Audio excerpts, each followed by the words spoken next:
I'm sitting here in my living room in Cedar Falls, Missouri, on a Thursday afternoon with the golden autumn light coming through the lace curtains my daughter made for me last Christmas. The house is quiet, except for the old radio on the shelf, playing those classic country songs from when I was young. Patsy Cline's Crazy just finished, and now it's Jim Reeves with that smooth voice of his. On my lap, I have a shoebox. Not just any shoebox. This one's been sitting in the back of my closet for over 50 years, hidden behind my winter boots and the quilts my mother made before she passed. It's a Tom McCann shoebox, the brown cardboard faded to a pale tan, the corners soft and worn from being moved from house to house, closet to closet, always following me but never being opened. Until today. My hands are shaking a little as I lift the lid. Not from age. I'm 78, but I still have steady hands, thank the Lord.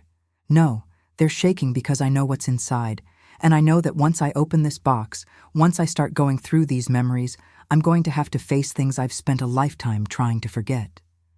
The first thing I see is a photograph, one of those old Polaroids from 1968, the colors all faded to that yellowish tint that old photos get. It's me at 16, standing in front of the high school gymnasium in my homecoming dress, a pale blue dress with a white Peter Pan collar that my mama had sewn for me. My hair's in one of those flip styles that all us girls wore back then, held in place with enough Aquanet to survive a tornado. I'm smiling in the photo, but now, looking at it with all these years between us, I can see something in my eyes that I couldn't see then. A kind of wariness, a uncertainty. Like some part of me already knew that things weren't quite right, even if I couldn't put words to it yet. Next to the photo is a folded piece of paper, a note passed to me in Mrs. Henderson's English class. I unfold it carefully, the paper so old it threatens to tear along the creases. The handwriting is boyish, all capital letters. Evie, meet me by your locker after 6th period. Need to talk to you about something important. T.T. Tommy Whitfield. Just seeing that initial makes my chest tighten, even after all these years. Tommy Whitfield with his Letterman jacket and his easy smile and his way of making everyone in town think he hung the moon. Tommy Whitfield, who everyone said was going places, who had a football scholarship lined up, who came from the good family on Maple Street with the big White House and the manicured lawn. Tommy Whitfield who said he'd take it slow. But he didn't. I set the note aside and dig deeper into the box. There's a dried corsage, brown and brittle now, from the Valentine's Day dance sophomore year. A ticket stub from the drive-in movie theater that used to be out on Route 42 before they tore it down to build a strip mall. A church bulletin from Riverside Baptist, dated March 1968, with a prayer request circled in pencil. Pray for our youth, that they may walk in righteousness. And underneath it all, at the very bottom of the box, is a lace handkerchief. White lace, hand-tatted by my grandmother, with my initials, EMC for Evelyn Marie Carter, embroidered in one corner in pale pink thread. This handkerchief has seen more tears than anything else I own. I can still remember clutching it in my hand that night, wadding it up so tight, my fingernails left little half-moon marks in my palms. I pick it up now, and even after 50 years, I swear I can still smell the Shalimar perfume I used to wear. The perfume Tommy said he liked. The perfume I stopped wearing the day I left Cedar Falls and never wore again. My granddaughter Jenny is supposed to be here in about 20 minutes. She called me yesterday, and I could hear something in her voice. That same note of confusion and fear that I remember feeling at her age. She said she needed to talk to her grandma about boy stuff, said her mom wouldn't understand, but maybe I would. And I knew. Somehow I just knew that it was time to open this box. Time to stop hiding from this story I've carried for so long. Time to tell someone what really happened that spring of 1968 when I was 16 years old and thought I knew what love looked like. Because Jenny's got a boyfriend. She's been dating him for about 6 months now, a boy named Brandon from her college. And from the little she's told me, from the way her voice gets tight when she talks about him, from how she makes excuses for why she doesn't see her friends as much anymore. I recognize the signs. I know the pattern. I've lived it. And I'll be damned if I'm going to let my granddaughter go through what I went through. So I'm sitting here with this box open, with all these memories spread out around me, and I'm preparing to do something I haven't done in over 50 years. I'm preparing to tell the truth, the whole truth. Not the version I told my parents when I finally came home. Not the version I told my husband Jim when we first started dating and he asked about my past. Not even the version I told myself for years to make it easier to sleep at night. The real truth. The truth about Tommy Whitfield and his promises. The truth about what taking it slow really meant. The truth about how a small-town girl in 1968 could be pressured and manipulated and pushed past every boundary she had, all while everyone around her smiled and said what a nice couple they made. I hear a car door close outside. That'll be Jenny. I take a deep breath, smooth down my cardigan, and look at all these artifacts of my past spread out on the coffee table. He said he'd take it slow, I whisper to the empty room, testing out the words I'm about to say to my granddaughter. He said it over and over. Don't worry, Evie. We'll go at your pace. I respect you. I'd never push you into anything you're not ready for. I pause, and the weight of all those years presses down on me. But he didn't take it slow. He didn't respect me. And he pushed me every single day until I didn't even recognize myself anymore. The doorbell rings. I stand up, smoothing my skirt, and go to answer it. Through the door's window, I can see Jenny standing there, and even from here I can see her eyes are red from crying. Come in, honey, I say, opening the door wide. I've got something to show you, something I should have shown someone a long time ago. She comes in, gives me a tight hug, and I lead her to the living room where the shoebox and all its contents are waiting. What's all this, Grandma? I sit down on the sofa and pat the cushion next to me. This is a story I've never told anyone. Not your mother, not even your grandfather, God rest his soul. But I'm going to tell you now, because I think you need to hear it. She sits down, looking at the old photos and notes with curiosity. It took me over 50 years to understand that what happened to me wasn't my fault, I begin, my voice steady, now that I've made the decision. 50 years to stop blaming myself for believing him when he made promises he never intended to keep. I pick up that faded Polaroid of me in my homecoming dress. This was me at 16, and this is the story of the boy who said he'd take it slow, but didn't. Jenny picks up the photograph and studies it carefully, looking at the young girl I used to be. You were so pretty, Grandma. You look so innocent. I was innocent, maybe too innocent. I settle back into the sofa, and the memories start flooding back like they were waiting all these years for permission to surface. That was taken in October of 1967, right before homecoming. I was 16 years old and living in this town, this same town where you're sitting right now, though it looked a lot different back then. What was it like? Cedar Falls in the 60s? I smile, though it's bittersweet. It was a small town, honey, real small. Population maybe 3,000 if you counted all the farms around the outskirts. Everybody knew everybody. You couldn't sneeze without Mrs. Patterson at the post office knowing about it by lunchtime. I get up and go to the window, looking out at Main Street.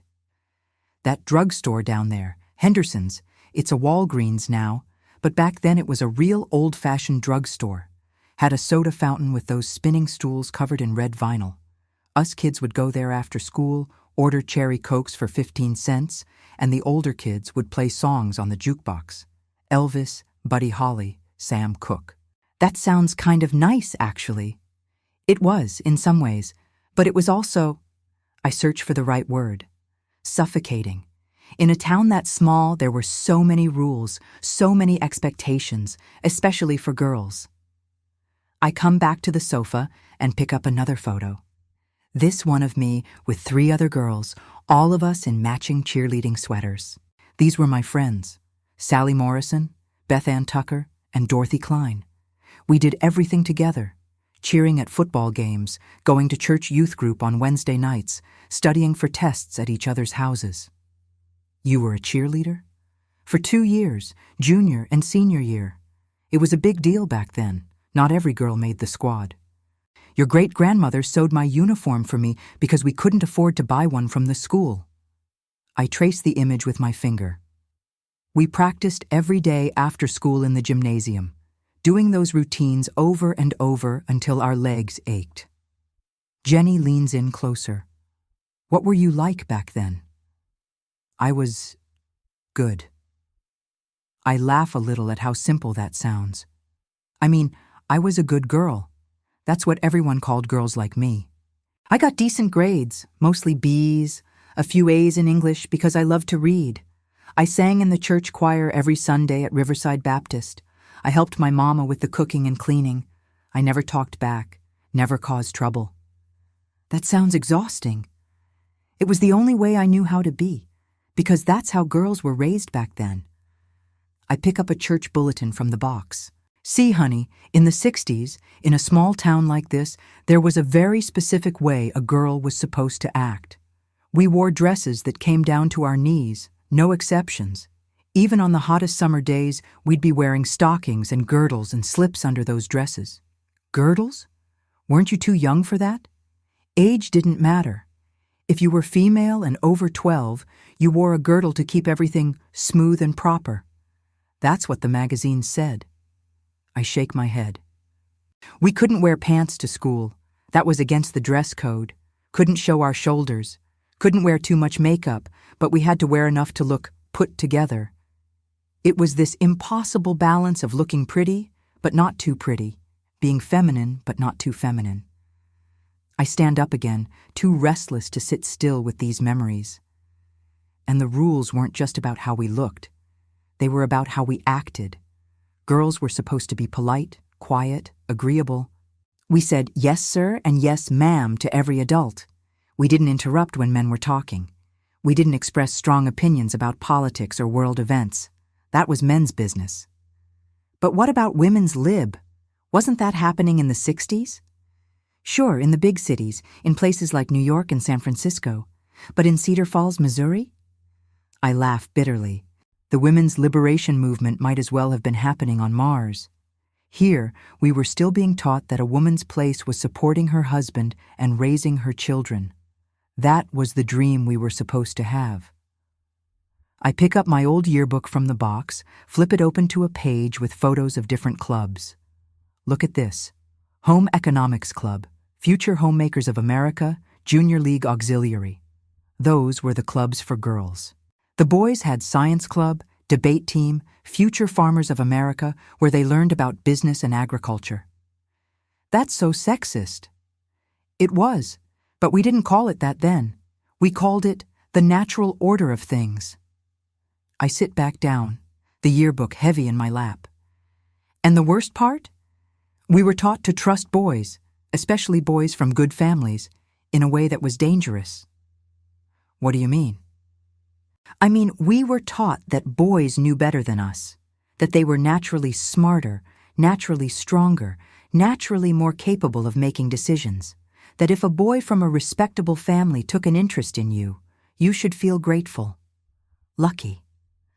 I look at Jenny. We were taught to give boys the benefit of the doubt. Always. Even when they did something wrong? Especially then, because there was always an excuse, always a justification. I tick them off on my fingers. Boys will be boys. He didn't mean anything by it. He's just enthusiastic. He comes from such a good family, he couldn't possibly be bad. You must have misunderstood. You're being too sensitive. Jenny's face hardens. That's still what they say now. I know, honey, I know. I squeeze her hand. Some things haven't changed as much as we'd like to think. But back then, it was even more intense because we had no framework for understanding what was happening to us. We didn't have words like boundaries or consent or gaslighting. We just knew we felt uncomfortable, but we'd been taught that our feelings didn't matter as much as being polite. I pull out another photo, this one of the high school football team. This is where Tommy comes in. Tommy Whitfield, number 17, quarterback of the Cedar Falls Wildcats. Jenny takes the photo and finds him immediately.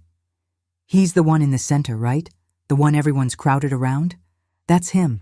Star quarterback, honor roll student, president of the senior class, son of Robert Whitfield, who owned the Ford dealership and was on the town council. I can still see his face so clearly. Sandy blonde hair, blue eyes, tall and broad-shouldered from all that football practice. And he had this smile, this easy, confident smile that made everyone trust him instantly. He was popular. More than popular. He was golden. The kind of boy that mothers pointed out to their daughters saying, "Now that's the kind of young man you should hope to marry someday." Teachers loved him. The pastor at our church loved him. The whole town thought he could do no wrong. And he noticed you. He noticed me in the spring of my sophomore year, March 1968. I close my eyes, remembering. I was at the soda fountain at Henderson's with my friends after school. We were sitting at our usual spot by the window, sharing a plate of French fries, probably gossiping about something completely trivial. And Tommy came in with some of his football buddies. What happened? He walked right up to our table, just stood there with that smile, and my friends all went silent because seniors never talked to sophomores unless they were dating. And he looked straight at me and said, "You're Evelyn Carter, right? From Mr. Wilson's history class?" I can still feel the butterflies I felt that day. I was so nervous I could barely speak. I just nodded, and he said, "I've been wanting to talk to you. You're real smart in that class, and pretty too, if you don't mind me saying." Then he asked if he could buy me a Coke sometime. What did you say? I said yes. Of course I said yes, because a boy like Tommy Whitfield asking out a girl like me? That didn't happen. I wasn't one of the popular girls. I wasn't a cheerleader yet. I was just ordinary. So when he picked me, I felt like I'd won the lottery. I opened my eyes and looked at Jenny. And that's exactly how he wanted me to feel. Like I was lucky. Like I should be grateful. Like I owed him something for choosing me. But you didn't know that then. No. All I knew was that the most popular boy in school had noticed me. And when he said he wanted to take things slow, that he respected me, that we'd go at my pace. I pick up that first note he wrote me. I believed every word, because he seemed perfect, because everyone told me he was perfect. My friends were jealous. My mama was thrilled. A Whitfield boy is interested in you.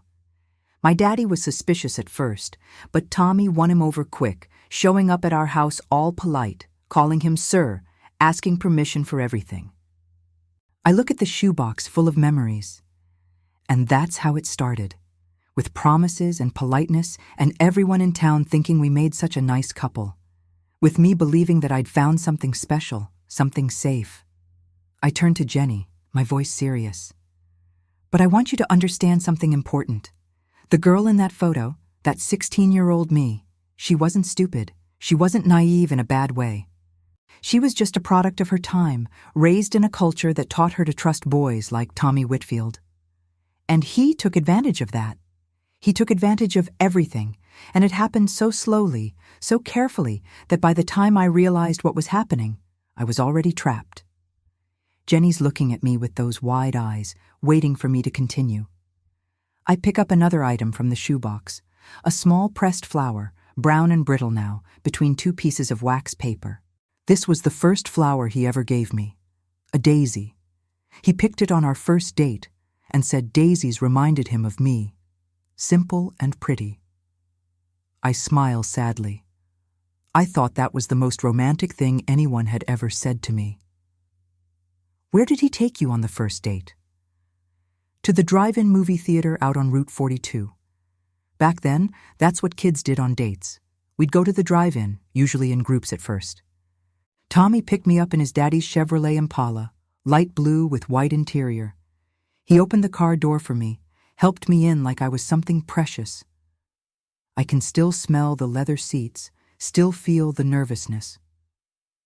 My mama stood on the porch watching us drive away, and she had this satisfied look on her face, like all her prayers had been answered. A Whitfield boy, she kept saying. Imagine that. What movie did you see? Guess who's coming to dinner? Though honestly, I barely watched it. I was too aware of Tommy sitting next to me, too conscious of every move I made. I set the flower down carefully. And that's when he said it the first time. The promise that would echo through the next 2 years of my life. What did he say? We were sitting there in the car, and he could tell I was nervous. I was sitting pressed against the passenger door, leaving as much space between us as possible. And he turned to me with that easy smile and said, "Hey, Evie, you seem real tense. I want you to know, I'm not like those other guys. I'm not going to rush you or pressure you into anything. We'll take it slow. Your pace, not mine. I respect you too much to do anything you're not ready for." Jenny nods slowly. That sounds actually good? That's exactly why it worked so well, because it did sound good. It sounded perfect. I lean back. And he meant it, that first night. He didn't try to hold my hand, didn't try to kiss me, didn't even put his arm around me. He kept a respectful distance the whole time, and when he took me home, he walked me to the door, thanked me for going out with him, and said goodnight. So he was respectful at first. Very. For the first few weeks, he was the perfect gentleman. He'd ask permission before calling my house. He'd make plans days in advance and check with my parents first. When we went out, usually with other couples, he'd make sure I was comfortable, ask if I was having a good time, never push anything. I pull out a handful of notes from the box. He wrote me these little notes and left them in my locker at school. Look at this one. "Good morning, Evie. Hope you have a great day. Can't wait to see you at lunch. Remember, no pressure on anything. We're just getting to know each other. Your friend Tommy." "Your friend," Jenny repeats. "Not even your boyfriend." Right.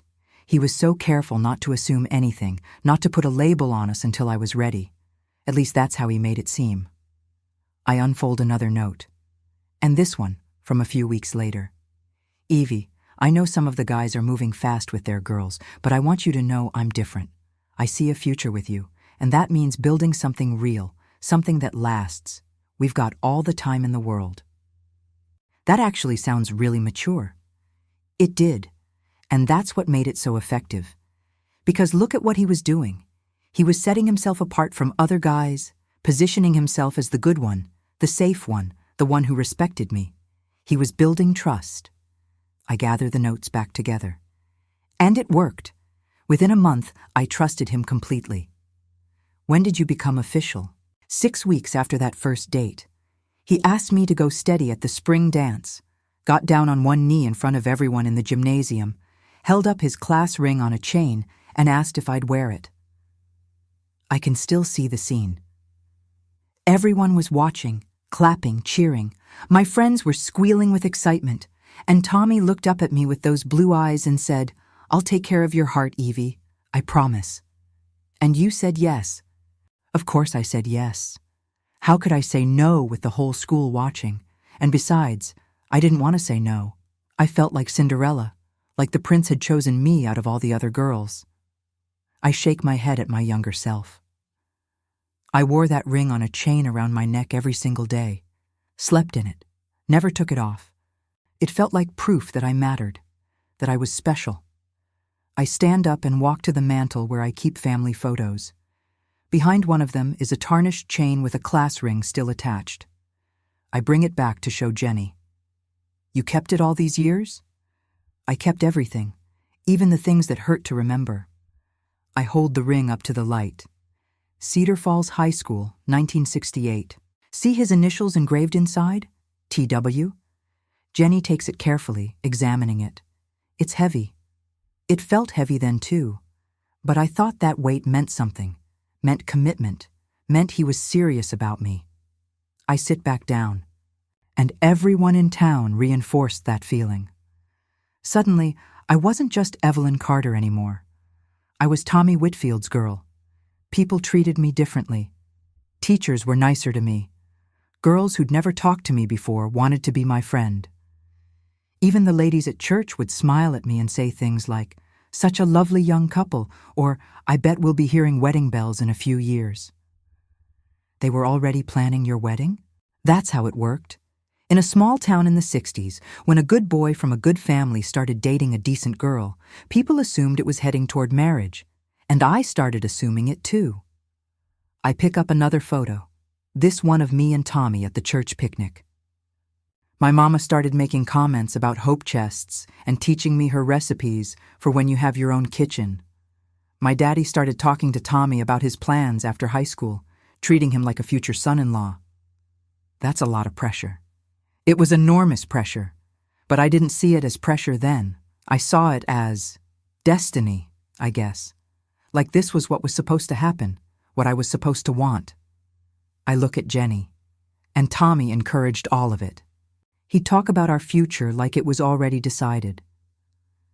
When we get married, he'd say, not if, always when. But you were only 16. 17 by then. He was 18, about to graduate. And in our world, that wasn't too young to be talking about marriage. Girls got engaged right out of high school all the time. Got married at 19 or 20. I sigh. And the whole time, he kept repeating that promise. Don't worry, Evie. We're taking it slow, building something solid. I respect you too much to rush anything. But he was rushing things, just not the way you expected. Exactly. I nod, glad she understands. He wasn't rushing physically, that came later. He was rushing everything else. He was rushing the relationship forward socially, emotionally, publicly. He was locking me in before I even realized what was happening. I pick up a church bulletin from May 1968. Look at this, the youth group newsletter. There's a section here about future couples in the church, and it lists me and Tommy. I didn't even know they were going to print this. But there it was, in black and white, for the whole congregation to see. Did that bother you? It should have, but I was too caught up in the fairy tale to notice the cage being built around me. I fold the bulletin carefully. And whenever I did feel a twinge of unease, whenever something felt like it was moving too fast, Tommy would sense it. He was good at reading me, and he'd say those magic words again. Hey, we're taking it slow, remember? No pressure. This is about building trust. So the promise became a weapon. It became a shield. A shield he could hide behind while he did whatever he wanted. Because how could I complain? How could I say anything was wrong when he kept promising he was respecting me? I look at Jenny intently. That's the genius of it. He said all the right words, so when his actions didn't match, I questioned myself instead of questioning him. When did his actions start not matching? Sooner than you'd think. I pull out my old diary from the shoebox, a small book with a blue cover and a tiny lock that stopped working after the first month. I wrote everything in here. Listen to this entry from June 1968, about 2 months into our relationship. Tommy got upset today because I wanted to spend Saturday with Sally instead of him. He said he understood, but he seemed really hurt. He said he thought I'd want to spend time with him since we don't get enough time together. I feel bad. Maybe I should cancel with Sally. You were already changing your plans for him. I was. And this entry from July. Tommy says he doesn't like it when I wear lipstick. Says I look pretty or natural. I guess he's right. He knows about these things better than me. And then this one from August. Had a weird feeling today when Tommy told everyone at the diner that we'd be going to state together in the fall. I hadn't decided about college yet, but everyone seemed so happy about it. I didn't want to say anything. I closed the diary. See how it was happening? Little by little, he was making decisions for me, shaping my life to fit his plans. But because he kept saying he respected me, because he kept promising we were taking it slow, I didn't see it as control. I saw it as love. When did you start to see the truth? Not for a long time. Too long. I look at all the items spread out from the shoebox. Because the truth is, he was very good at what he did, and I was very well trained to ignore my own instincts. I pick up my diary again, flip through the pages until I find what I'm looking for. Here. September 1968. School had just started back up. Tommy was a senior, I was a junior. Listen to this entry. I read aloud. Tommy picked me up for school today without asking first. Just showed up in the driveway honking. Mama thought it was sweet that he wanted to drive me, but I had plans to walk with Beth Ann and Sally like we always do. When I told him that, he got quiet. Said he thought I'd be happy to ride with him. Said most girls would appreciate having a boyfriend who wants to drive them to school. I ended up getting in the car. Beth Ann looked hurt when we drove past her. I need to call her later and explain. Jenny frowns. He was already isolating you from your friends. He was. But I didn't use that word then. I just thought he wanted to spend more time with me. Thought it was romantic. I flip forward a few pages. And it escalated. Here, 2 weeks later. Tommy says he doesn't understand why I need to spend so much time with my girlfriends. Says we're just gossiping and wasting time. Says now that I have him, I don't need them as much. He might be right. Sally and Beth Ann do talk about silly things sometimes. Maybe I should focus more on my relationship with Tommy. He was rewriting how you saw your own friendships. Completely. And within a few months, I barely saw my friends anymore. Every time I made plans with them, Tommy would have something else planned for us. Or he'd show up anyway and join us, making it awkward. Or he'd get that hurt look on his face and say something like, "I thought you wanted to spend time with me. I guess I was wrong about how you felt." I set the diary down. That hurt look was his weapon. He'd use it every time I did something he didn't like, and I'd feel so guilty that I'd change my behavior to avoid seeing it again. Manipulation. Pure manipulation. But disguised as sensitivity, as deep feeling. I stand up and pace a little, the memories making me restless. And it wasn't just my friendships. He started having opinions about everything.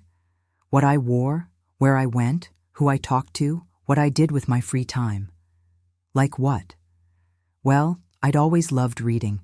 Used to spend hours at the library every week, checking out books, reading on the porch swing at home.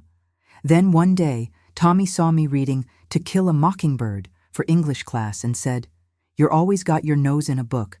Don't you think that's kind of antisocial? People are going to think you're stuck up." Jenny's mouth drops open. "He criticized you for reading?" "For reading too much," he said. "He told me I should be more social, more engaged with the world around me, more focused on our relationship." I laugh bitterly. So I started reading less. Started telling Mrs. Patterson at the library that I was too busy for new books. And Tommy would praise me for being more present and more fun to be around. He was reshaping who you were. Exactly. And I let him because every time he criticized something about me, he'd couch it in concern or helpfulness. I'm only telling you this because I care about you. I want you to be the best version of yourself. I'm trying to help you. How do you argue with that? I sit back down, suddenly tired. Then there was what I wore. I had this yellow dress that I loved. My mama had made it for me, with little white flowers embroidered on the collar. One Sunday, I wore it to church, and Tommy pulled me aside after service and said, "That dress is a little tight, don't you think? Shows too much of your figure. You don't want people getting the wrong idea about you." What did you do? I never wore it again. Stuffed it in the back of my closet because I didn't want Tommy to think I looked inappropriate. Didn't want him to worry about other boys looking at me. I shake my head.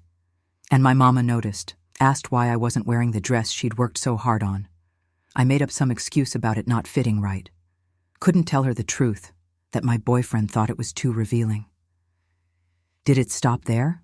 No, it never stops there with men like Tommy. It just keeps expanding. I pull out another note from the box. Look at this. He wrote this to me in October. "Evie, I saw you talking to Mark Stevens after algebra class today. I know you were probably just being friendly, but it made me uncomfortable. Mark has a reputation, and I don't want people thinking you're the kind of girl who flirts with other guys. Maybe just avoid him from now on. Love, Tommy." He was controlling who you could talk to. And I thought it was because he loved me so much. Thought it meant he cared. I crumple the note slightly in my hand. So I started avoiding Mark Stevens, even though we'd been friends since elementary school. Started avoiding any boy who Tommy decided was inappropriate for me to associate with, which eventually meant avoiding almost every boy at school except the ones Tommy approved of. Jenny's getting angry now. I can see it in her face. And people didn't notice this was happening. Oh, they noticed. They just thought it was sweet. Tommy's so protective of you, they'd say. He really cares about his reputation and yours. My own mother told me I was lucky to have a boyfriend who was so concerned about my virtue. I laugh without humor. Virtue. That was the magic word. As long as Tommy could frame his control as protecting my virtue, protecting my reputation, everyone supported it. What about your dad? My daddy. I pause, remembering. He liked Tommy well enough at first. Thought he was a good, solid boy from a good family. But he started noticing things, started seeing that I wasn't as happy, wasn't as lively. One night at dinner, maybe November of that year, he said, "Evie, you seem different lately. You okay?" Did you tell him? I tried to. Said, "I don't know, Daddy. Sometimes I feel like Tommy gets upset with me a lot, like I'm always doing something wrong." And you know what my daddy said? I look at Jenny. He said, "Well, honey, that's what relationships are. Compromise, growing, learning to see yourself through someone else's eyes. Tommy's a good boy. If he's pointing things out, maybe you should listen." Even your dad sided with him. Everyone sided with him, because Tommy was smart about it. He never yelled at me in public, never said anything harsh where people could hear. In front of others, he was the perfect boyfriend, attentive, polite, affectionate in that wholesome, appropriate way. It was only when we were alone that the criticism came out, the control, the subtle threats. Threats? Not physical threats. Not then, but emotional ones. I pick up the diary again. Here, December 1968. Tommy said today that if I really loved him, I'd want to spend New Year's Eve with him instead of at Beth Ann's party. Said that's what couples do, prioritize each other. Said if I chose the party over him, he'd know where I really stood. I told Beth Ann I couldn't come to her party. She seemed hurt, but Tommy's right. If we're serious, I need to act like it. He was making you prove your love constantly, constantly. And the bar kept moving. It was never enough. I closed the diary. By Christmas, I'd lost most of my friendships. I dressed the way Tommy wanted me to dress. I spent my time how Tommy wanted me to spend it. I was becoming a shadow of who I'd been. Did you notice? I noticed I was unhappy. I noticed I felt anxious all the time, like I was walking on eggshells trying not to upset him. But I'd been so conditioned to think that relationships required sacrifice, that being a good girlfriend meant being accommodating, that I thought this was normal. I thought this was what love felt like. I look at Jenny seriously. And here's the terrible thing. Through all of this, Tommy kept saying those magic words. "We're taking it slow, Evie, building something real. I respect you." He'd say it after every criticism, every boundary he pushed, every freedom he took away. Like those words were a get-out-of-jail-free card that erased everything else. But they didn't match his actions. They didn't match his actions at all. But I kept believing the words because I wanted to believe them. Because if I stopped believing them, I'd have to admit that I'd made a terrible mistake, that the prince was actually a prison guard. When did you start to really see it? Not until it was almost too late. I gather up the photos and notes, my hands shaking slightly. Because what I've told you so far, the isolation, the control, the criticism, that was just the foundation. That was him setting up the cage. The real nightmare didn't start until the spring of 1969. What happened in the spring? I meet her eyes. That's when Tommy decided we'd been taking it slow long enough. That's when he decided it was time to collect on all those promises I supposedly owed him. That's when I learned that "I respect you" from a boy like Tommy Whitfield doesn't mean anything at all. I get up and walk to the window, looking out at the street where nothing much has changed in 50 years. It was April 1969, a Friday night. I remember because there was a dance at the school that weekend, and all week I'd been looking forward to it. What happened? Tommy told me he'd made other plans for us, said the dance was childish, that we were beyond that now, said he'd arranged something special, just the two of us. I turned back to face Jenny. He picked me up at 7, told my parents we were going to the movies and then to the diner with some friends. My mama was so trusting. She just smiled and said, "Have fun, you two." I sit back down, and this part is harder to tell. But we didn't go to the movies. He drove out past the edge of town, out to Miller's Lake where kids went to park. I'd never been there before. Nice girls didn't go to Miller's Lake unless they were serious with someone. And when I realized where we were going, I got nervous. "Did you say something?" I said, "Tommy, I thought we were going to the movies." And he said, "Come on, Evie. We've been dating for over a year. Don't you think it's time we had some real privacy? Time we stopped acting like kids?" His voice had this edge to it I hadn't heard before. Not angry exactly, but impatient. I pick up the handkerchief from the box, the one I clutched that night. He parked under the trees by the water. It was dark except for the moonlight, and he turned off the engine and just looked at me. Then he said, "I've been so patient with you, so respectful, more than any other guy would have been. Don't you think I deserve something for that?" Jenny's face goes pale. "Oh no." I didn't understand at first. I said, "Deserve what?" And he laughed, but it wasn't a nice laugh. It was bitter.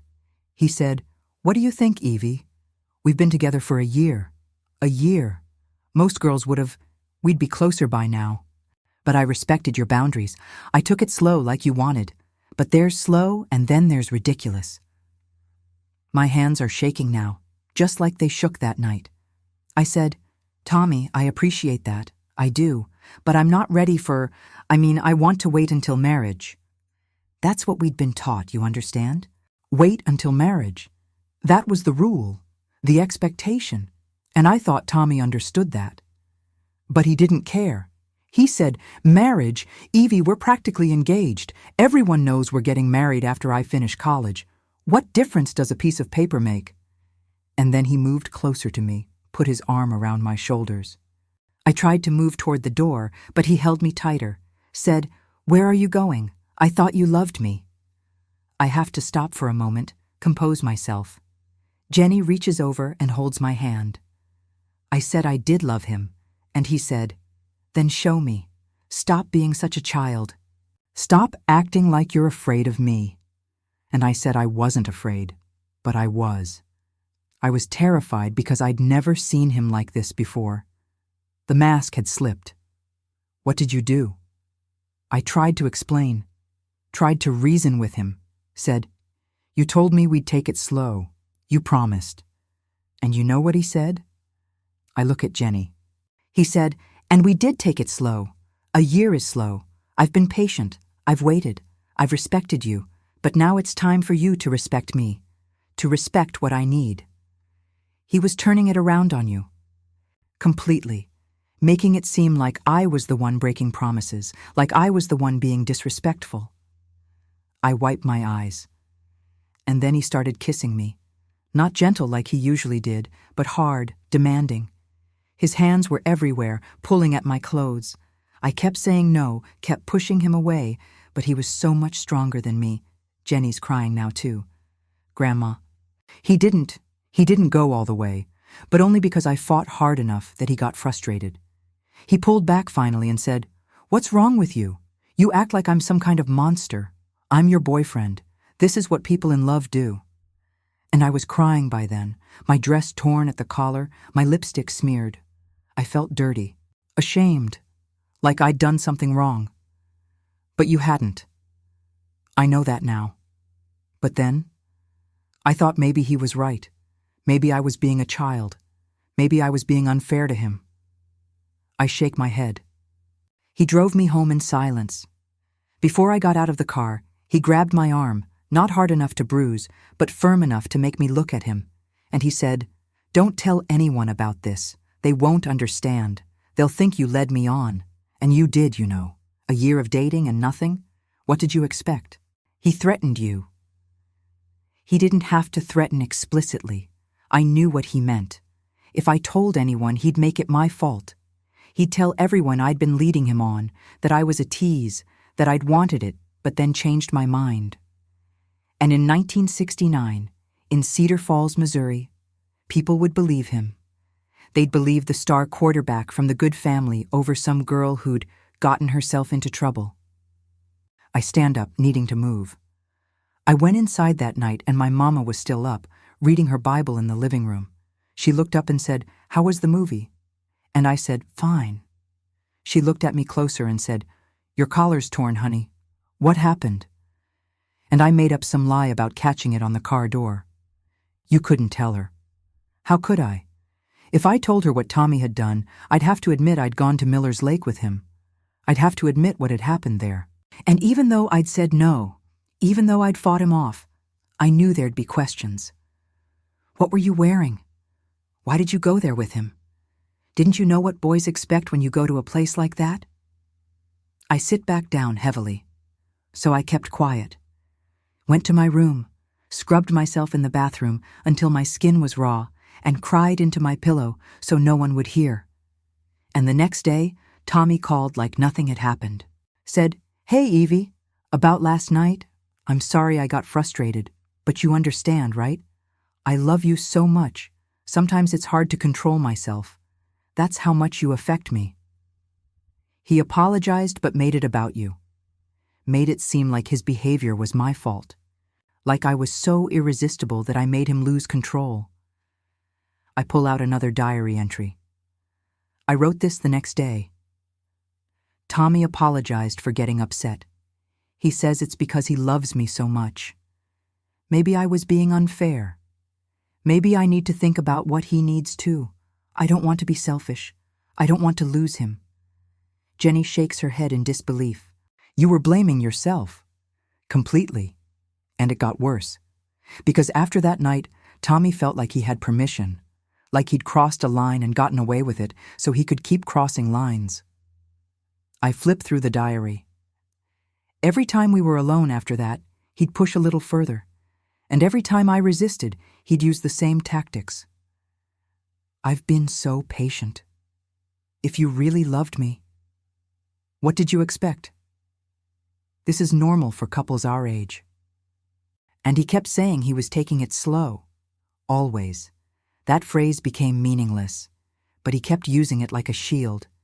I'm taking it slow, aren't I? I could be doing so much more. I could be like other guys who just take what they want. But I respect you. I closed the diary. But it wasn't respect. It was coercion. It was manipulation. It was pressure wrapped up in words that sounded good but meant nothing. When did it stop? It didn't stop. It escalated. By May, Tommy was telling people we were engaged even though he'd never actually proposed. Was making plans for our future without asking me. Was talking about me dropping out of school to work while he finished college, about how many kids we'd have, about where we'd live. And every time I tried to slow down, tried to say, "Wait, I want to finish school," or "I'm not ready for this," he'd get that hurt look.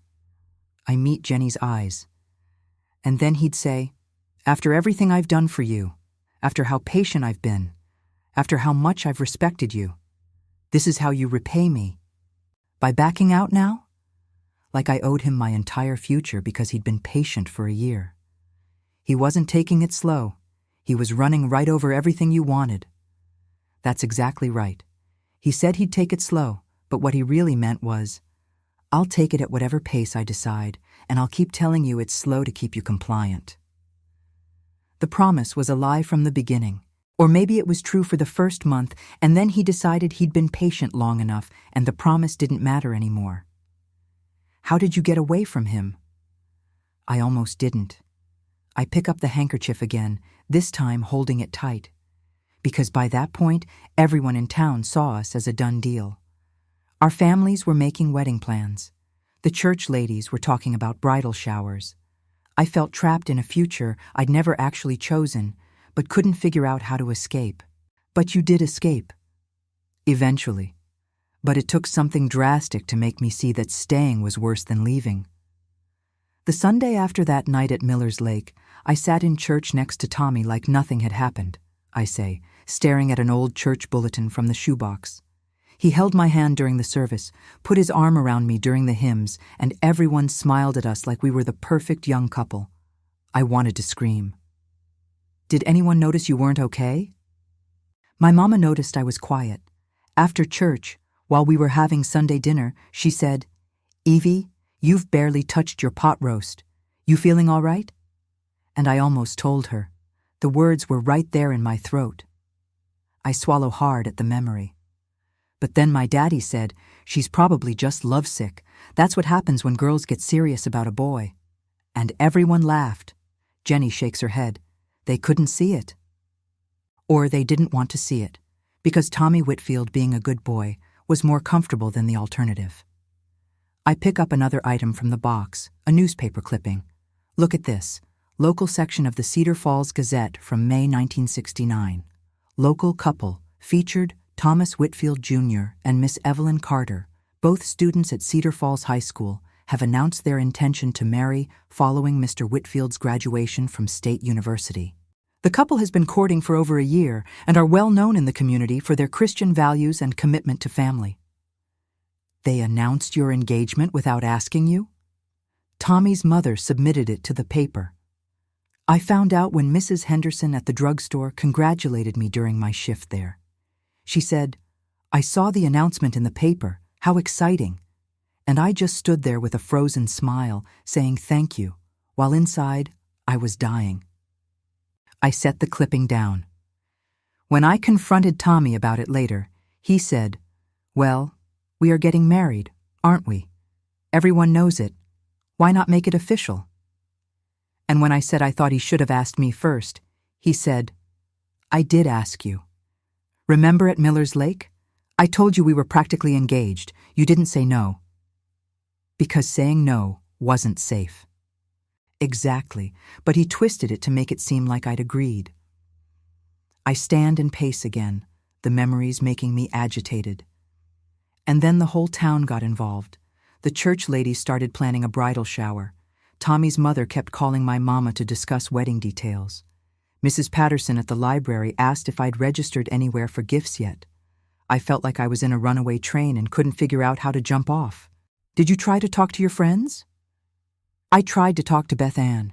We'd been best friends since 3rd grade, even though I'd barely seen her in months because of Tommy. I pull out a photo of me and Beth Ann from years earlier, both of us with missing teeth and pigtails. I called her one night when Tommy was at baseball practice, asked if I could come over.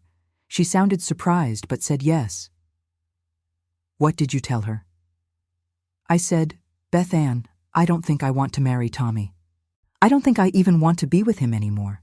He's not who I thought he was." And you know what she said? I look at Jenny. She said, "Evie, you're just getting cold feet. Every girl gets nervous before marriage. Tommy's perfect. You're so lucky. Half the girls in school would kill to be in your position." She didn't believe you. She thought I was being dramatic, thought I had pre-wedding jitters, even though we hadn't even set a date yet. I sit back down. I tried to explain more, said, "He pressures me, makes me uncomfortable. I don't feel like myself anymore." And Beth Ann said, "Well, that's what happens when you grow up. You change. You become a wife instead of just a girl. It's supposed to feel different." She'd been taught the same things you had. We all had. That discomfort meant growth, that losing yourself meant becoming mature, that giving up who you were meant becoming a good wife. I shake my head. So I left Beth Ann's house feeling more alone than ever. If my best friend couldn't understand, who would? What about teachers? Wasn't there anyone at school? There was one teacher, Mrs. Morrison, my English teacher. She'd always been kind to me, had encouraged my reading and writing. One day she kept me after class and said, "Evelyn, you seem different this year, less engaged. Is everything all right at home?" I remember that moment so clearly, and I said, without thinking, "It's not home, it's Tommy." And she got very still and said, "What about Tommy?" And I almost told her everything, almost poured out the whole story right there. "But you didn't?" Because before I could, she said, "If he's pressuring you about your future, about college, you need to stand up for yourself. Young women today have options. You don't have to just be someone's wife." And I realized she thought I was talking about career stuff. She didn't understand I was talking about everything else. I pick up my old class schedule. So I said, "It's complicated." And she said, "Well, he's a good boy from what I hear. I'm sure you two will work it out. Just don't give up on your education entirely. Promise me that." And I promised, even though I had no idea how I'd keep that promise. The adults were all failing you. Not on purpose. They just couldn't imagine that Tommy Whitfield could be anything other than what he appeared to be. Because his family was respected, because he was successful, because he said all the right things in public, because he went to church every Sunday. I stand up and go to the window again. There was this moment, this one moment where I thought maybe, just maybe, someone would help. What happened? It was at youth group. Wednesday night in June. Pastor Reynolds was teaching about Christian relationships, about how men should treat women with respect and honor. And he said, "A godly man listens to his future wife. He values her voice. He never forces or coerces. He leads with gentleness." I turned to face Jenny. And I caught Pastor Reynolds' eye, and I must have had such a desperate look on my face because he paused, asked if I had a question. "Did you ask?" I said, "Pastor Reynolds, what if a boy says he's being respectful, but his actions don't match his words? How do you know the difference between godly leadership and just control?" And the room went completely silent. Everyone was looking at me, including Tommy, who'd driven me there. My voice gets quiet. And Pastor Reynolds said, "Well, Evelyn, sometimes young ladies misunderstand what godly leadership looks like. Sometimes what feels like control is actually a man trying to guide and protect. You have to trust that if he's a Christian man from a good family, his intentions are pure. Perhaps you're being too sensitive." He blamed you. He told me to trust more, to be less sensitive, to assume good intentions. I feel the old anger rising. And after youth group, Tommy pulled me aside and said, "What was that question about? Are you trying to embarrass me in front of everyone? Make me look bad?" And I apologized. I actually apologized to him for asking for help. Because he made you feel like you'd done something wrong. Always. Every time I tried to reach out, every time I tried to tell someone, he'd find out and make me feel guilty for it. He'd say, "Don't you trust me? Don't you love me? Why are you talking about our private business with other people?" I sit back down, exhausted. And the community reinforced it. Everyone kept telling me how lucky I was, how perfect we were together, how I should be grateful. I pull out a greeting card from the box. This is from Tommy's mother. She gave it to me in July. It's a card about being a good Christian wife. Inside, she wrote, "Dear Evelyn, I'm so pleased Tommy has chosen you. Remember that a wife's role is to submit to her husband's leadership with grace and trust. I know you'll make him very happy. Welcome to the family."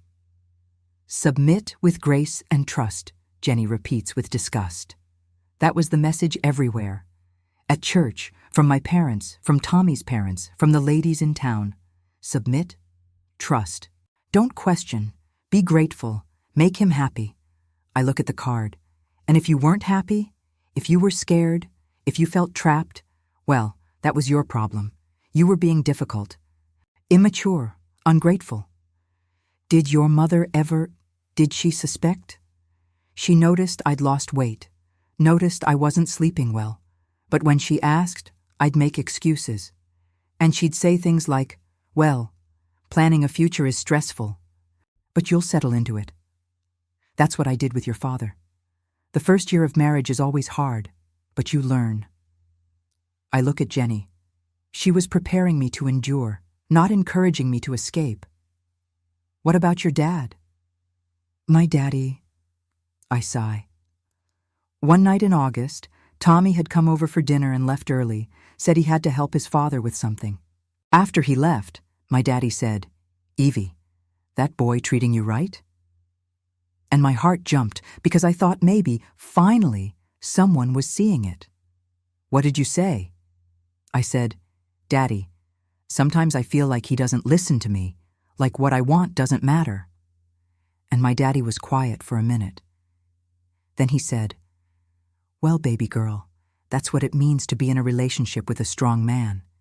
He makes decisions. You support them. That's how your mama and I do it, and we've been married 25 years. You'll get used to it." Tears are streaming down my face now. He thought he was giving me good advice, thought he was preparing me for marriage, didn't realize he was telling me to accept abuse. Everyone failed you. Everyone chose the comfortable lie over the uncomfortable truth. It was easier to believe Tommy was perfect than to acknowledge that the system that produced him was broken. That the way we taught boys to lead and girls to follow was dangerous. That respect and submission aren't the same thing. I wipe my eyes and look at Jenny with intensity. That's why I'm telling you this story now, because the same thing is still happening. Women are still being told to give men the benefit of the doubt, still being told they're too sensitive when they complain, still being asked, "But what did you do to provoke him?" Still being blamed for men's bad behavior. When did you finally break? September 1969. The night everything changed. The night I realized that staying meant dying, maybe not physically, but dying in every way that mattered. It was a Saturday night in September, the first game of Tommy's senior football season. I pull out a game program from the box, the paper yellowed and fragile. Cedar Falls Wildcats versus the Jefferson County Bears. Tommy was quarterback, and everyone expected him to have a great season. Scouts from State University were supposed to be there. "Did you go to the game?" Of course I went. I was expected to be there, wearing his Letterman jacket over my dress, sitting in the front row of the bleachers with the other players' girlfriends, being the supportive future wife. I traced the program with my finger. Tommy played well that night.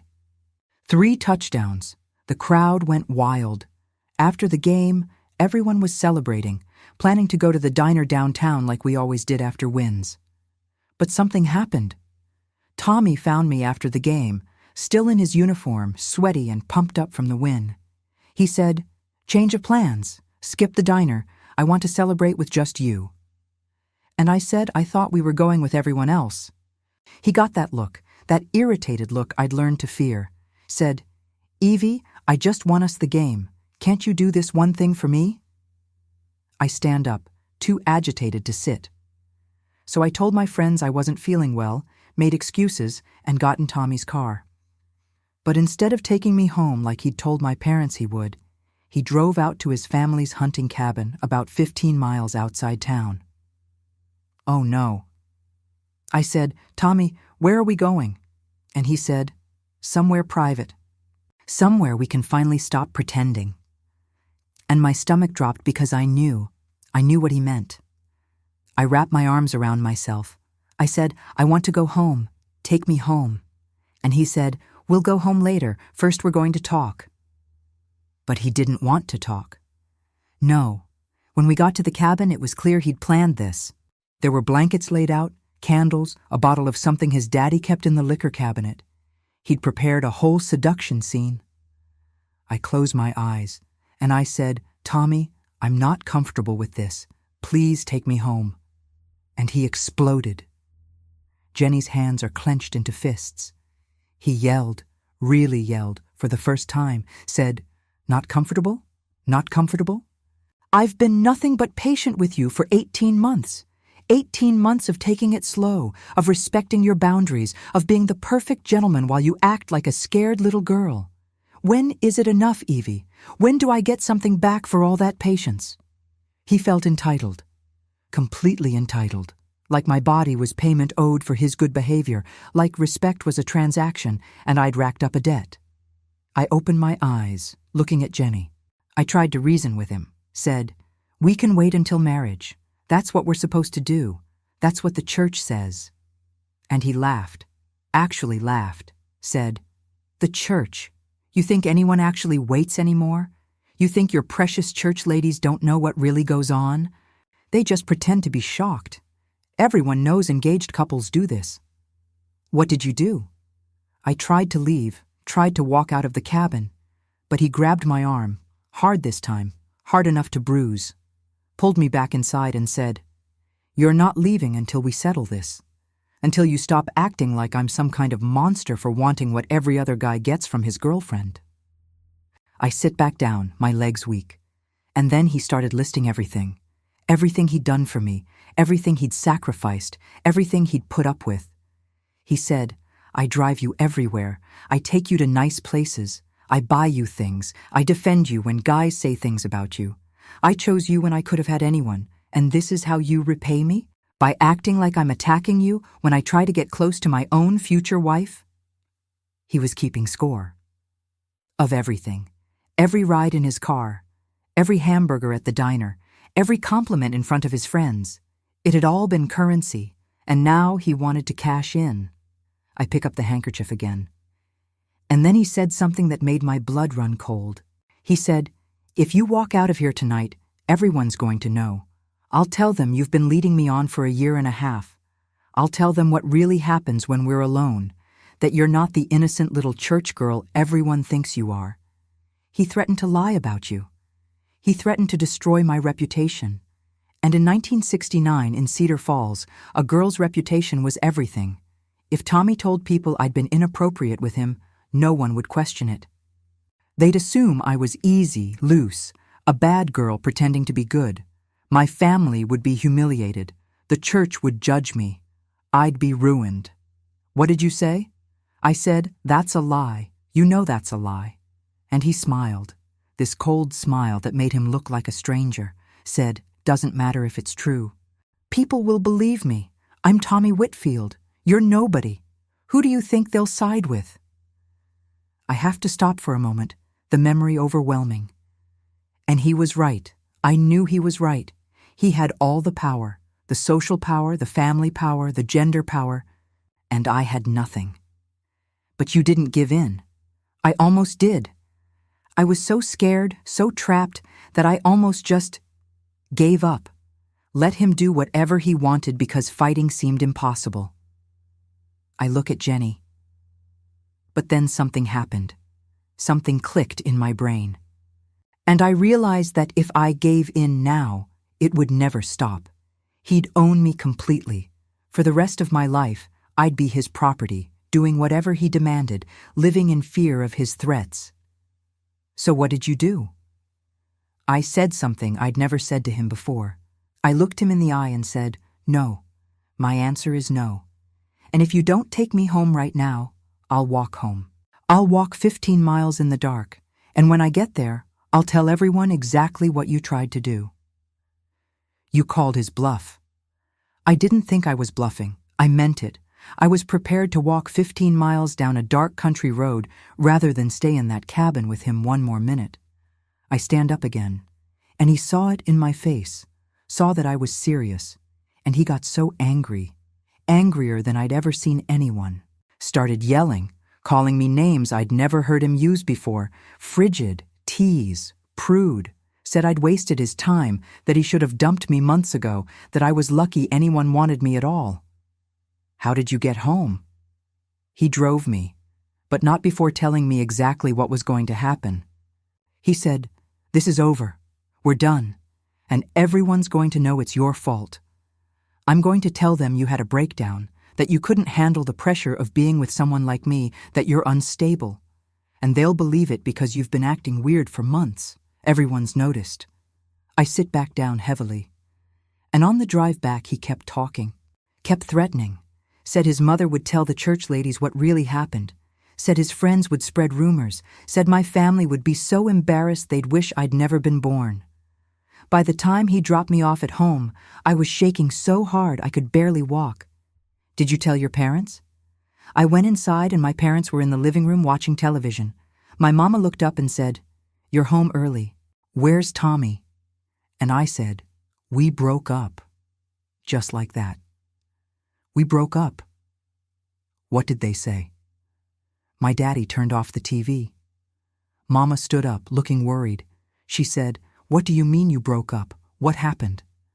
And I said, "He wanted things I wasn't ready to give, so I said no." And he got angry. I didn't tell them everything, couldn't tell them everything, but I told them enough. Did they support you? I laughed bitterly. My daddy said, "Evie, relationships take compromise. Maybe you were being too rigid. Tommy's a good boy." And my mama said, "Oh, honey, you can fix this. Just apologize to him tomorrow. Tell him you were nervous. Boys understand that." They wanted you to apologize. They wanted me to go back to him, to fix it, to make it work. Because breaking up with Tommy Whitfield meant social consequences for the whole family. I look at the shoebox, at all these artifacts of pain. And that's when I knew. I knew I couldn't stay in Cedar Falls. Couldn't stay in that house. Couldn't stay anywhere near Tommy or his family or the people who would always take his side over mine. So you ran. So I ran. But not right away. First, I had to endure the aftermath, because Tommy did exactly what he promised. By Monday morning, everyone at school knew we'd broken up, and they all knew it was my fault. What did people say? They said I'd had a breakdown, that I was mentally unstable, that I couldn't handle the pressure of dating someone so popular. Tommy's friends spread rumors that I'd been clingy and jealous and impossible to please. Girls who'd been friendly to me when I was Tommy's girlfriend suddenly turned cold. Teachers looked at me with pity. And Tommy? Tommy played the victim perfectly, walked around school looking sad and noble, accepting everyone's sympathy. "I tried so hard with her," I heard him tell someone. "But she's got some issues she needs to work through. I hope she gets help." I clenched my fists. He made himself look like a saint, and me look crazy. And it worked. "How long did you stay?" 2 more weeks.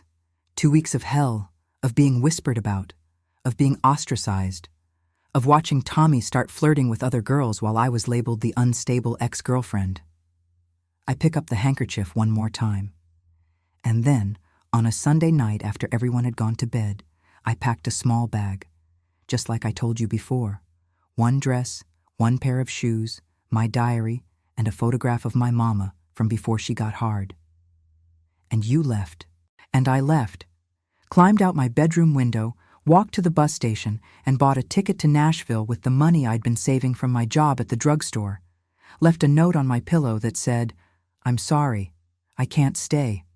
Don't look for me." Did they look for you? For a while, but not as hard as you might think. I remember every single detail of that night, I say, staring at the small canvas bag I pull from the back of my closet, the same bag I carried out of Cedar Falls 56 years ago. It was September 21st, 1969, a Sunday night. I'd gone to church that morning like always, sat through Pastor Reynolds preaching about forgiveness and reconciliation, watched Tommy sit 3 rows ahead with his family looking wounded and noble. Jenny touches the bag gently. "You kept this?" I kept everything. Couldn't throw it away because it represented the night I saved my own life. I unzip it slowly. Inside here, I had 1 church dress, a green cotton dress my mama had made me, 1 pair of shoes, brown flats that were already wearing thin, a change of underwear, 3 pairs of socks, and this.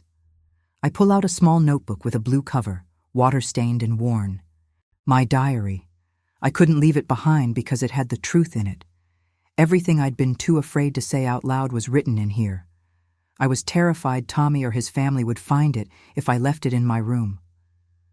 What else did you take? $43.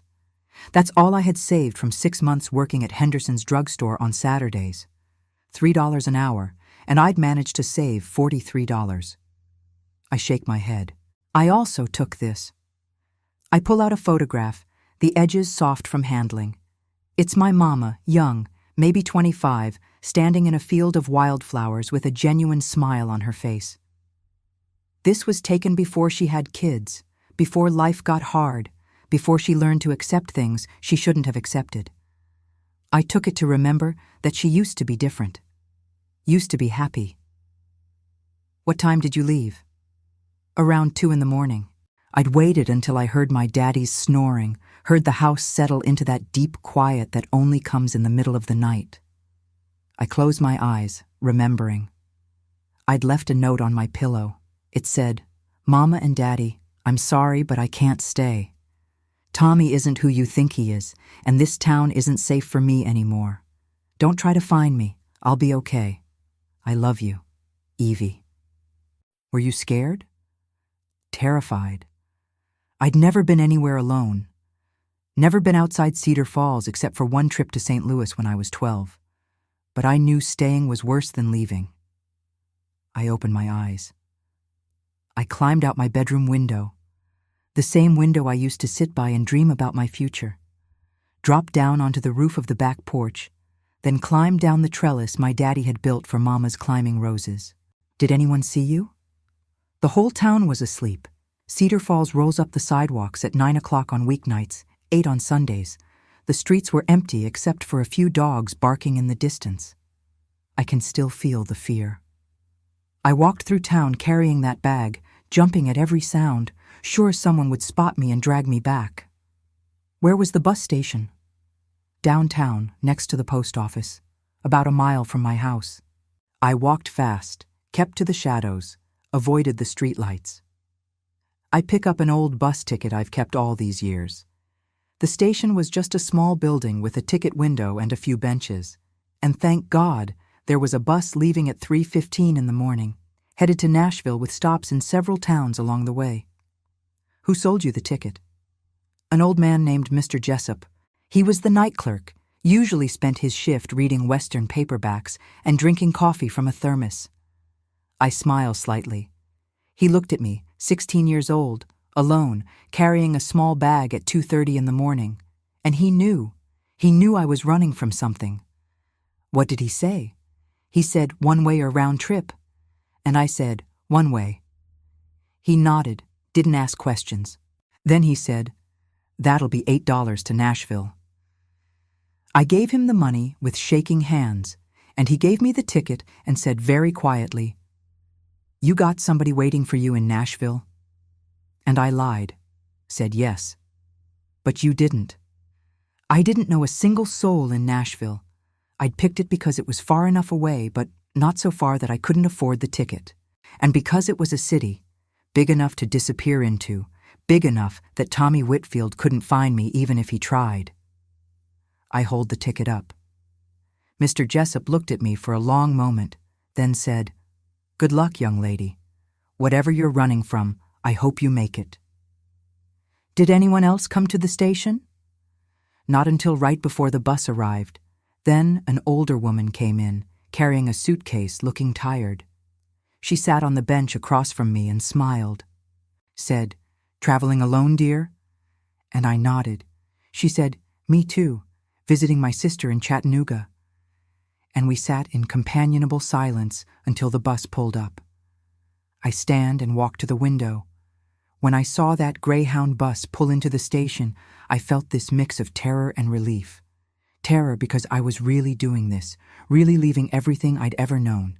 Relief because every mile that bus took me would be a mile away from Tommy. What was the bus ride like? Long, uncomfortable. The bus was about half full, mostly working people. A few soldiers in uniform, a mother with 2 small children. I found a seat near the back, pressed myself against the window, and watched Cedar Falls disappear in the darkness. I turned back to Jenny, and I cried. Silently, so no one would hear. But I cried for miles. Cried for the life I'd thought I'd have. Cried for my mama who'd wake up and find me gone. Cried for the girl I used to be before Tommy Whitfield taught me what manipulation looked like. When did you stop crying? When the sun came up. We were somewhere in Tennessee by then, rolling past farmland and small towns that looked just like Cedar Falls. And I thought, I'm free. He can't find me. He can't hurt me anymore. And that thought was powerful enough to dry my tears. What happened when you got to Nashville? The bus pulled into the station around 9 in the morning. I got off with my little bag, stood in the middle of this big city, and had no idea what to do next.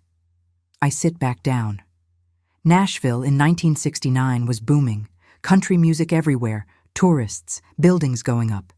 It was overwhelming for a small-town girl who'd never been anywhere. Where did you go first? I found a payphone and looked through the yellow pages for women's boarding houses. Back then, most cities had them.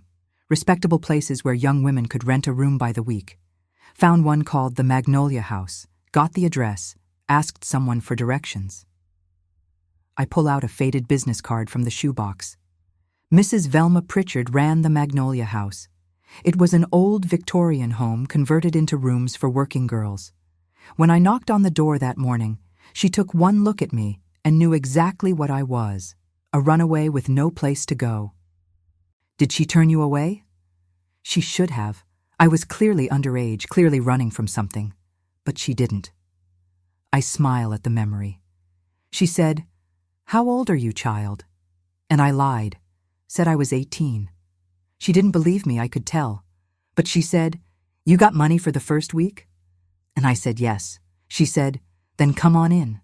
But there are rules. No men in the rooms, no drinking, no drugs. You work during the day or you study. And you go to church on Sundays. Can you follow those rules?" You agreed. I would have agreed to anything. She showed me to a small room on the 3rd floor, just big enough for a single bed, a dresser, and a chair. But it had a lock on the door, a lock that worked from the inside. And that made it the safest place I'd ever been. How did you survive? How did you eat, work, live? Mrs. Pritchard helped me. She connected me with a diner down the street that needed a waitress. The owner, Mr. Clyde, didn't ask for identification, paid cash under the table. I started working the breakfast shift the next morning, 5 in the morning until 1 in the afternoon, 6 days a week.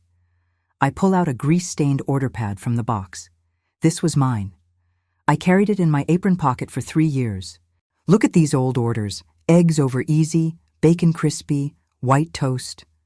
I memorized the menu in 1 day, learned to balance 4 plates at once, figured out that a smile got better tips even when my feet were killing me. That must have been exhausting. It was. But it was honest work, and it was mine. Nobody could take it away from me. Nobody could tell me I owed them something because they'd been patient with me. I traced the worn cover of the order pad, and slowly, very slowly, I started to build a life. Did you make friends? Eventually. The other waitresses at the diner were kind. Most of them were young women like me, working hard, trying to make something of themselves. We didn't pry into each other's pasts. We just showed up, did our work, supported each other. I smile. There was a girl named Ruby, about 20, who took me under her wing, taught me how to deal with difficult customers, how to stretch my tips to make them last, how to navigate the city safely. Did you ever think about going back? Every single day for the first month, I'd wake up in that little room and think, maybe I should just go home. Maybe it wasn't that bad. Maybe I overreacted. I look at Jenny seriously. But then I'd remember Tommy's face in that cabin, remember his threats, remember how trapped I'd felt, and I'd get up and go to work instead. Did your family try to find you? Mrs. Pritchard told me later that a man claiming to be my father had called the boarding house about 2 months after I arrived, but she told him she didn't have anyone by my name staying there, protected me without me even asking. I feel grateful even now. I don't know if it really was my daddy or if it was Tommy pretending to be him. Either way, after that, no one came looking. And you just started over. I started over. At 17 years old, in a city where nobody knew me, with $43 that became $35 after the bus ticket and first week's rent. I waitressed during the day, took night classes at the community center to finish my high school equivalency, saved every penny I could. You rebuilt yourself. I had to. There was no other choice. I look at the canvas bag, at all the artifacts of that journey. And the funny thing is, Tommy thought he was taking it slow, thought he was being patient, respectful, considerate. But he was running right over my boundaries, my voice, myself. So I had to run too, run faster and farther than he could follow. You saved yourself. I did. Because no one else was going to. I lived in Nashville for almost 10 years, I say, pulling out a stack of photographs from a different time in my life. 10 years of building something from nothing, of learning who Evelyn Carter was when she wasn't trying to please someone else. Jenny looks at the photos, me in a waitress uniform, me at a desk with books spread around me laughing with other young women. You look different in these, lighter somehow. I was lighter. The weight of pretending, of walking on eggshells, of being who Tommy wanted me to be, all of that was gone. I pick up one photo of me standing in front of a small apartment building. This was my first apartment. After 2 years at the Magnolia House, I'd saved enough to rent my own place. Just a studio with a hot plate and a shared bathroom down the hall, but it was mine. I signed the lease with my own name, paid the rent with my own money. Were you still waitressing? For a while. But I'd gotten my high school equivalency certificate and started taking night classes at Nashville State Community College, studied business administration because I wanted to understand how to manage money, how to be independent, how to never need to depend on anyone ever again. I show her another photo, me in a cap and gown. This was my graduation in 1973, 4 years of working full-time and studying at night. I was 21 years old. Did you celebrate? Ruby and some of the other girls from the diner took me out. We went to a restaurant, not fancy, but nicer than where we worked, and they toasted me with sweet tea and told me how proud they were. I smile at the memory. Ruby said, "You're going places, Evie. You're going to show all those people back home what they lost when they didn't believe you." Did anyone from Cedar Falls ever contact you? Once. In 1971, I got a letter forwarded through the Magnolia House. It was from my sister, Sarah. She was 14 when I left, and I guess she'd been asking Mrs. Pritchard questions, being persistent until Mrs. Pritchard finally agreed to pass along a letter. I pull the letter from the box, the paper thin from being read so many times. What did it say? I unfold it carefully and read parts aloud. "Dear Evie, I miss you so much. Mama cries sometimes when she thinks no one is watching. Daddy won't talk about you at all. They told everyone you went to live with an aunt, that you needed a fresh start. But I know that's not true. I know it has something to do with Tommy Whitfield because he got engaged to Mary Sue Henderson 6 months after you left. They got married last month. She's already pregnant. I wish you'd come home, but I understand if you can't. Please write back so I know you're alive. Love, Sarah." Jenny's eyes widen. He married someone else 6 months later? 6 months, and got her pregnant right away, because he never wanted me specifically. He wanted ownership of someone, and I wouldn't be owned. I fold the letter back up.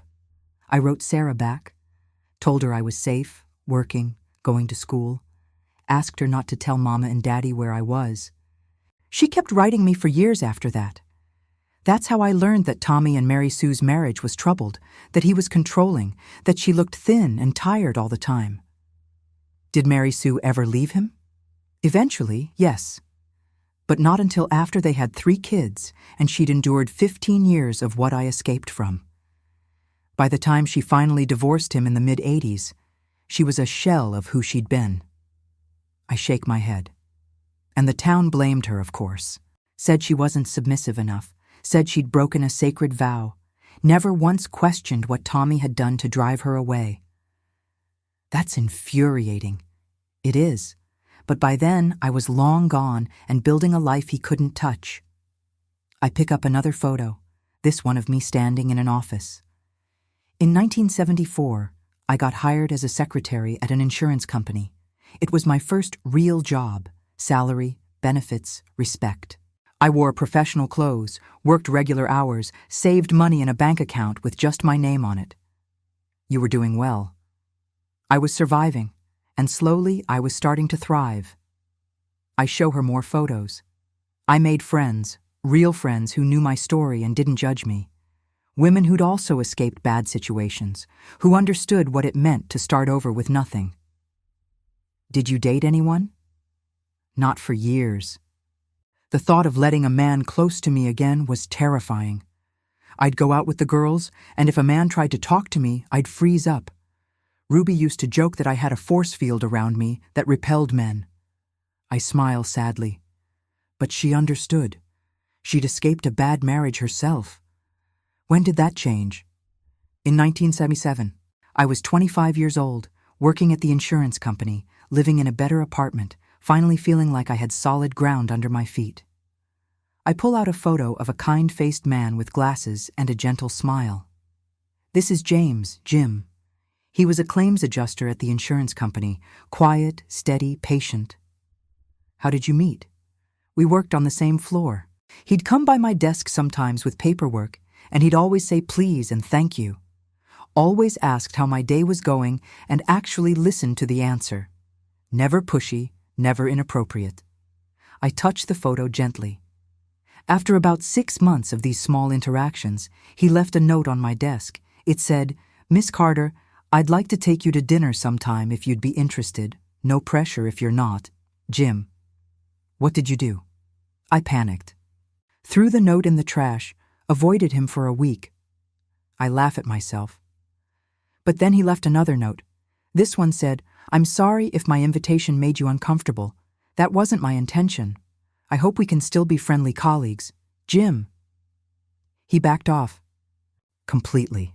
Went back to being polite but distant. And that's what made me trust him. Because Tommy would never have backed off. Tommy would have pushed, pressured, made me feel guilty for saying no. I look at Jenny. So, after about a month, I left a note on Jim's desk, said I'd changed my mind about dinner if the invitation was still open. And it was? It was. He took me to a modest restaurant, nothing fancy, and we talked for 3 hours. About books, about Nashville, about our jobs. He told me about growing up on a farm in Kentucky. I told him I was from Missouri, but I didn't give details. He didn't push for them. I smile at the memory. At the end of the night, he walked me to my car and said, "I had a really nice time. I'd like to do this again, but only if you want to. No pressure either way." And you wanted to. I did. Carefully, slowly. But I did. I show Jenny more photos, me and Jim at restaurants, at parks, at community events. We dated for 2 years before he even tried to kiss me. 2 years. And when he finally did, he asked first. Said, "Evie, I'd really like to kiss you if that's all right." And I said yes, and it was gentle and sweet and nothing like the forceful, demanding kisses Tommy used to force on me. When did you tell him about Tommy? About a year into dating. We were having dinner at my apartment, and he mentioned that he'd like to meet my family someday. And I started crying. Just burst into tears right there at the table. I wipe my eyes even now. And Jim didn't get frustrated or impatient. He just came around the table, knelt beside my chair, and said, "Whatever it is, you don't have to tell me unless you want to. But I'm here if you need to talk." So you told him. I told him everything. About Tommy, about the pressure, about running away at 16, about building this life from nothing, about how I'd been so broken I didn't think I'd ever be able to trust anyone again. I look at the photo of Jim, and you know what he said when I finished? What? He said, "Thank you for trusting me enough to tell me, and I want you to know, I will never make you feel like you owe me anything. I will never pressure you. I will never do what that man did to you. I'm not him, and I will spend as long as it takes proving that to you." Tears streamed down my face. And he did. He proved it every single day for the next 40 years. You married him. In 1980, I was 28, he was 30. We had a small wedding at a little church in Nashville. Ruby was my maid of honor. Some of the girls from the diner came. Jim's family came from Kentucky. They were kind, welcoming people who didn't ask uncomfortable questions about my past. I show her a wedding photo, me in a simple white dress, Jim in a suit, both of us smiling with genuine joy. And when the pastor said, "Do you take this man?" I said yes with my whole heart. Because I'd chosen him. Me. Not my parents, not my town, not some boy who thought patience was currency. Did you have kids? We did. Your mother was born in 1982, then your Uncle David in 1984. I show her photos of babies, toddlers, family Christmases. And I raised them differently. I taught your mother that her voice mattered, that no means no, that respect is shown through actions, not just words. I made sure she knew she never owed anyone her body, her time, or her future. Is that why Mom is so strong? That's why, because I broke the cycle. I didn't pass down the lessons I'd been taught about submission and silence. I taught her to be fierce, to trust her instincts, to run from anyone who made her feel small. I look at Jenny. And I thought I'd taught her to teach you the same things. That's why it breaks my heart to see you going through what I went through. With Brandon, who says he'll take it slow but doesn't, who makes promises he doesn't keep, who uses your feelings against you. I take both her hands. But there's one big difference between you and 16-year-old me. What's that? You have me. You have someone who believes you, who understands, who will help you get away from him before it gets worse. I squeeze her hands. You're not alone. And that changes everything. Jenny's been crying for the last 10 minutes, and I just hold her, letting her sob into my shoulder the way she used to when she was a little girl and had fallen off her bike or been hurt by mean kids at school. But this hurt is different, deeper, more dangerous. He does all of it, Grandma, she finally says, pulling back to look at me with red, swollen eyes. Everything you described. The pressure, the guilt trips, the threats disguised as concern. Last week, he went through my phone while I was in the shower. When I got upset, he said if I didn't have anything to hide, I shouldn't mind. That's invasion of privacy. That's control. I know that now. But he made it sound so reasonable. Said couples should be transparent with each other, that my anger proved I was hiding something. She wipes her face with her sleeve. And then yesterday, he told me he'd booked us a hotel room for next weekend. Didn't ask, just told me. Said we'd been dating 8 months and it was time to take things to the next level. My stomach tightens with familiar rage. What did you say? I said I wasn't ready, that I wanted to wait. And he got that look, that same hurt, disappointed look you described Tommy having. Said, Jenny, I've been so patient with you. I've respected your boundaries. But there's patient and then there's ridiculous. What are you waiting for? Those exact words, almost verbatim to what Tommy said to me. I stand up and pace, furious that this is still happening, that 56 years later, boys are still using the same manipulative tactics. And let me guess, he made it sound like you owed him something for his patience. Yes, he said, I could be with girls who are more willing. But I chose you. I've invested 8 months in this relationship. Don't I deserve something for that? Jenny's voice breaks. And I started to think maybe he was right. Maybe I am being unreasonable. Everyone my age is having sex. Maybe I'm just being... Stop! I kneel in front of her, looking into her eyes. Don't you dare finish that sentence. You are not being unreasonable. You are not being ridiculous. You are listening to your gut, which is telling you that something is wrong, and your gut is right. But what if I am overreacting? What if he's just frustrated and I'm making it into something bigger than it is? Listen to me very carefully.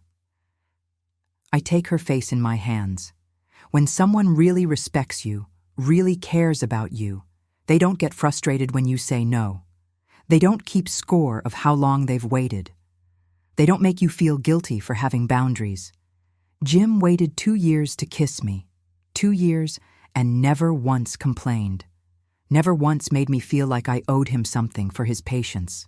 But Brandon says all guys are like this, that his friends say their girlfriends, Brandon is lying, and even if some guys are like this, that doesn't make it okay.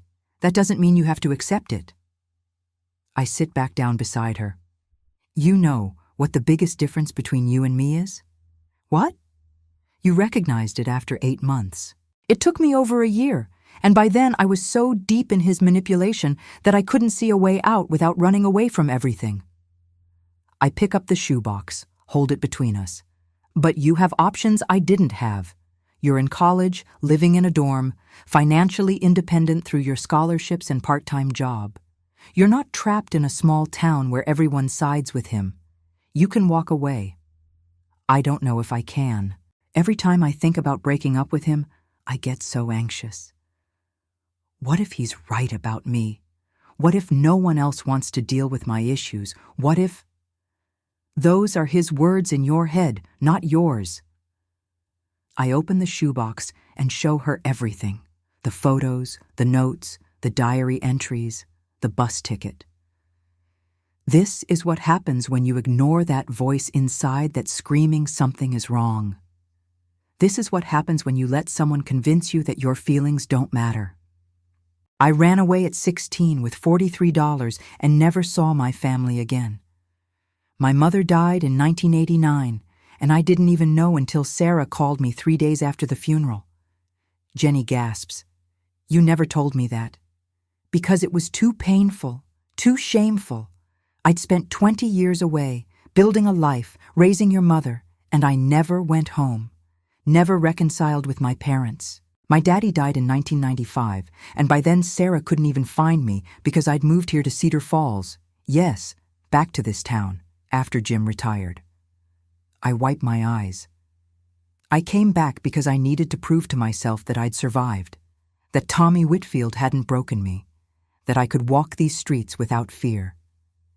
Did you ever see him again? Once, about 15 years ago. I was at the grocery store, and he was there with his third wife. Yes, third, after Mary Sue and another woman in between. He was old by then, overweight, walking with a cane. And he looked at me, and I could see he recognized me, could see him trying to place where he knew me from. Did he say anything? He started to approach me, but I just turned and walked away. Didn't give him the satisfaction of acknowledging him. Didn't give him any power over me at all. I smile grimly. But my hands shook for an hour afterward, because even at 63 years old, seeing him brought back all that fear, all that pain. I'm so sorry, Grandma. Don't be sorry for me. Be smart for yourself. I closed the shoebox and set it on the coffee table. This is why I'm telling you everything. Why I finally opened this box after 56 years. Because when you called me yesterday and told me about Brandon, I heard something in your voice that I recognized. That same confusion, that same self-doubt, that same feeling of being trapped in something you can't quite name. What do? You break up with him, today, right now. I pull out my phone. You call him or text him, I don't care which, and you say, this relationship isn't working for me, I'm ending it. Please don't contact me again. And then you block him on everything. He'll be so angry. He'll tell everyone I'm crazy, that I let him on. Let him. Your real friends will believe you, and the ones who don't believe you aren't your real friends anyway. I hand her my phone. You can use my phone if you want, or yours. But you're doing this now, while I'm here with you, while you have support. Jenny takes the phone with shaking hands. What if I can't? What if I'm too scared? Then I'll help you. I'll sit right here while you do it. And afterward, we'll block him together. And if he shows up at your dorm or tries to contact you, we'll go to campus security. We'll file a restraining order if we have to. We'll do whatever it takes to keep you safe. I put my arm around her. You are not alone in this. You have me. You have your mother. You have resources that didn't exist when I was your age. You can do this. She sits there for a long moment, staring at the phone. Then she takes a deep breath and opens her messaging app. Her fingers hover over the keyboard. I don't know what to say. Say what you need to say, short and clear. Don't explain, don't apologize, don't justify, just state the fact. She types slowly. Brandon, I'm ending our relationship. Please don't contact me anymore. Good. Now send it before you second-guess yourself. She hits send, and I watch the message go through. Then immediately, her phone starts buzzing with incoming calls. Brandon's name flashing on the screen. Don't answer, I say firmly. Let me show you how to block him. We go through her phone together, blocking his number, blocking him on social media, blocking his email. With each block, I see her breathing get a little easier, her shoulders relax a little more. He's going to find other ways to contact me, she says. Probably, and when he does, you don't engage. You document everything and you tell someone, me, your mother, campus security. You don't handle this alone. I pull her close. Promise me you won't handle this alone. I promise. She starts crying again, but different tears this time. Relief tears. Thank you, Grandma. Thank you for telling me your story. Thank you for believing me. Thank you for helping me see that I'm not crazy. You were never crazy. You were just caught in the same trap that's caught countless women before you. But you got out after 8 months instead of 8 years. That's victory. We sit together on the couch, surrounded by the contents of that old shoebox, all the evidence of my pain, my survival, my escape, and I realize that these objects aren't shameful relics anymore. They're tools, teaching tools, proof that survival is possible, that starting over is possible, that a life built on your own terms is possible.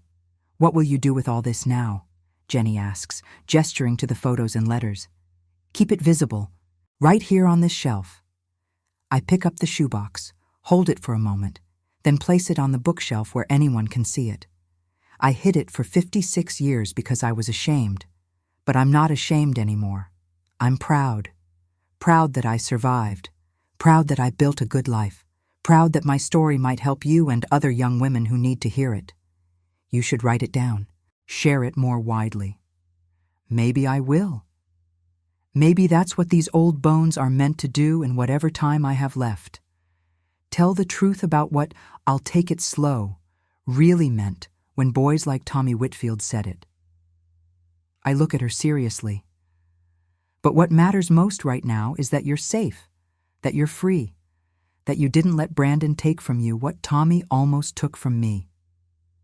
Jenny hugs me tight. I love you, Grandma. I love you too, sweet girl. Now let's call your mother and tell her what happened. She deserves to know, and you deserve all the support we can give you. As Jenny makes the call, I look at that shoebox on the shelf, visible now for the first time in over 50 years.